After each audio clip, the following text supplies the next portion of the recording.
Hi guys, this will be part 2 of the solution to the Witeden 3x3x9 cubic cuboid. I did a first part to help a correspondent called Sam who was seriously struggling with this. After that episode he managed to get to this position where he had got it back to cuboid shape, solved the bottom half, which is pretty easy to do if you can do a 3x3x2, but was struggling with the top half. But it's not particularly difficult once you know a few algorithms that are required for the domino cuboid. I'm going to try and do this in a single edit because I have no idea how to edit video, and my 10-year-old iMac I think will be seriously impaired by not enough RAM and slow processor, so I probably won't be able to do any video editing. So what I'm going to do is show you the algorithms, and I'll do most of them on this cube, just a standard 3x3. The first thing to do is get the corners, so you need to know how to do a corner swap algorithm. Try and get everything on the right hand side. So what we're going to be doing is swapping the right back for the right front, and the way you do that is a simple algorithm. It's 2R U, 2R UI, 2R UI D, 2R UI, 2R U, 2R, and then you realign D. And what you can see has happened is you've swapped these two corners, and as a side effect you have also swapped these two edges.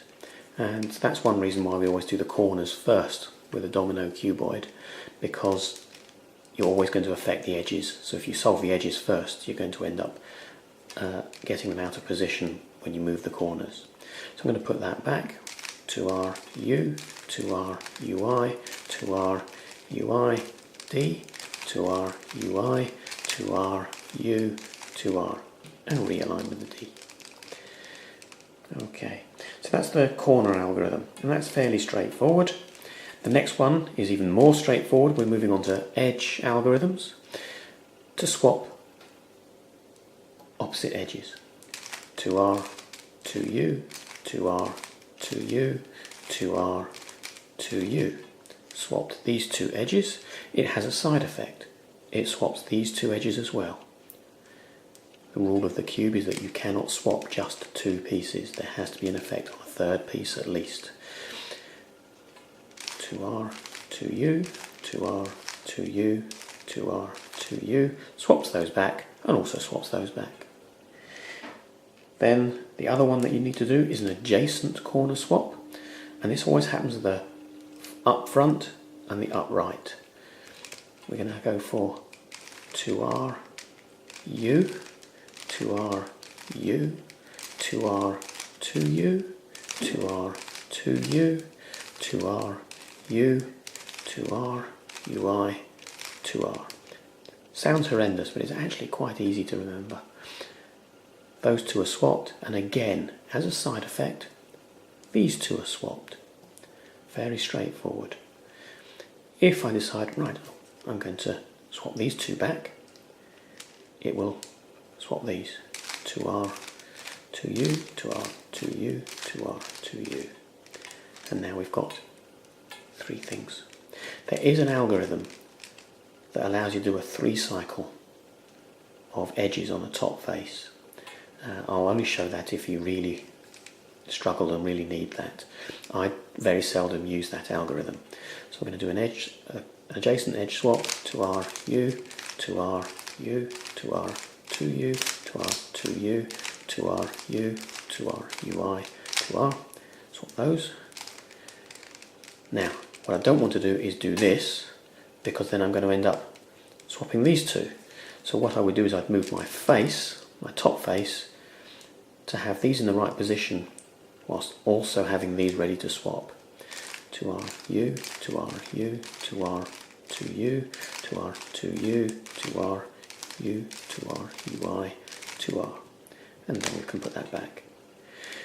Now there's one more algorithm. Because the adjacent edge and the opposite edge swaps do this, sometimes you need one other algorithm for a cuboid. What you can have at the end of all of that is, on here you can have a number of these edges, corners on opposite sides swapped, and it looks a bit like this. This is a 6x6, lovely cube.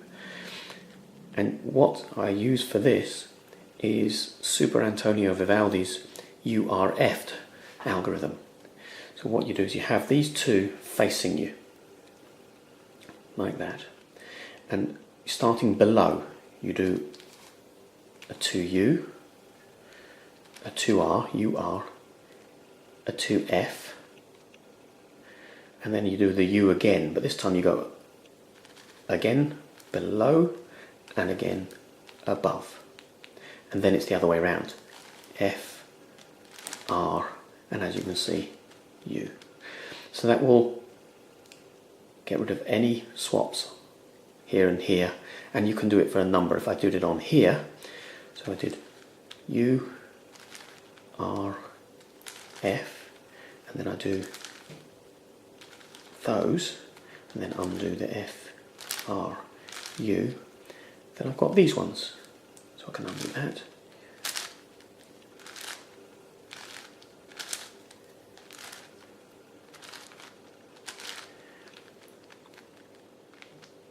Okay, so you can use that for the Witeden 3x3x9.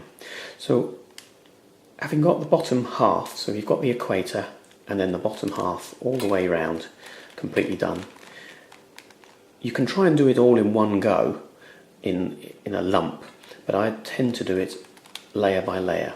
So I'm going to, starting on the first layer above the equator, I've got two corners already in place. The other two corners need to be swapped. So I'm going to ignore all of the top set. I'm going to do the corner swap, but I'm going to use do the whole shebang and just ignore the effect it has on the others. 2R, U, 2R, UI, 2R, then it's UI and D, 2R, UI, 2R, U, 2R, and then realign the Ds. And as you can see, it's now put these in place. Then what I'm going to do is I'm going to do the more corners. Now, as you can see, I've got this one and this one. I'm going to do two together. Are okay. Put them on the left. And that one and that one and that one and that one need to swap across each other. In fact, here, as you can see, I've got the blue in the right place, and these ones need to be swapped. So what I've effectively got is three colours, corner colours in the right position, in that they're paired together, and these both need to swap. So I can do them all at once. 2R, U, 2R, UI, 2R, UI, and then there's 3, so it's 3 at the bottom, D, 2R, UI, 2R, U, 2R. And then we'll just realign the bottoms. And now what you can see is, I haven't mucked it up, in fact I have, one of them was wrong. So I've got this one in the right place and this one in the right place, but these two need to be swapped. So I can just swap those. 2R, and just trying to do that one alone. U, 2R, UI, 2R, then it's UI, and it's the one from the last, so make that one go. 2R, UI, 2R, U, 2R, and we realign the bottom. So now all the corners, all the way around, are in the right place. Now what I have to do is to focus on the edges. Now I've got a green on this level, just above the equator. I've got the green and the blue that need to be swapped. In fact, on this one, I've also got a green that could go over to there. What about on the top layers?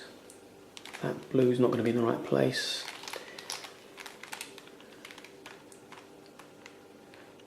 That orange. I don't want to break any on the top layers.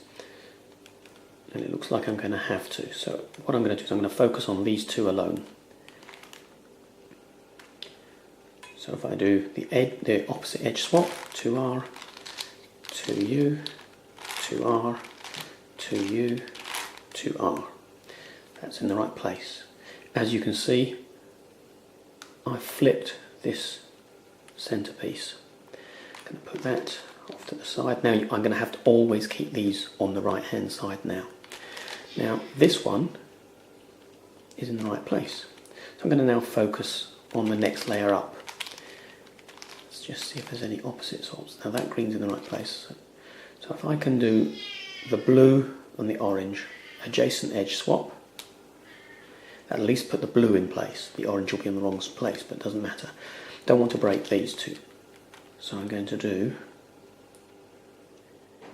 from here, excuse the cat noises, they're fighting in the conservatory, 2R, U, 2R, U, 2R, 2U, 2R, 2U, 2R, U, 2R, UI, 2R.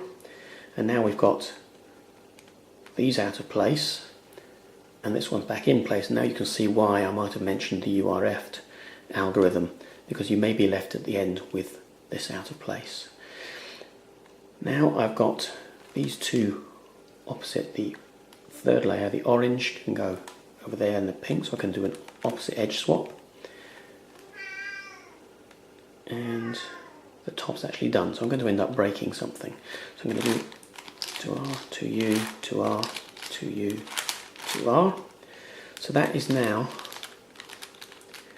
my third one done. I've still got that out. Looking at the next two layers, I have a pink here, so I can do an opposite edge swap again and get the pinks into place. That pink can go over to here. 2R, 2U, 2R, 2U, 2R. And now look what's happening over here. We've got two pieces out and that one's in. Always keeping the parity side on the right hand side now. Now what I want to do, I've got the pinks in place. I want that blue and orange to swap here, and the top is all done. So I'm just going to leave it as it is. 2R, U, 2R, U, 2R, 2U, 2R, 2U, 2R, U, 2R, UI, 2R. Back to this. And now I've got one more piece out to do an opposite edge swap. 2R, U, 2R, U, 2R, 2U, 2R, 2U, 2R, U, 2R, UI, 2R. And here everything's in place apart from this parity, and we happen to have 3 top and 3 bottom. It's always going to be mirrored. So we're going to do the URF. So I'm going to bring that to the front, starting below the first one that's in the wrong place. So we're going to do a 2U, 2R, 2F. That's a URF. And then we do the, again, below where it was, 2R, also 2U, then above where it was, 2U, then it's FU, FRU, and it's done. And you'll always end up with something like that. I hope that helps you, Sam, and anyone else that's interested. Managed to do it all in one go. If you have any problems with that, just let me know and I'll see if I can provide further help. Goodbye, guys.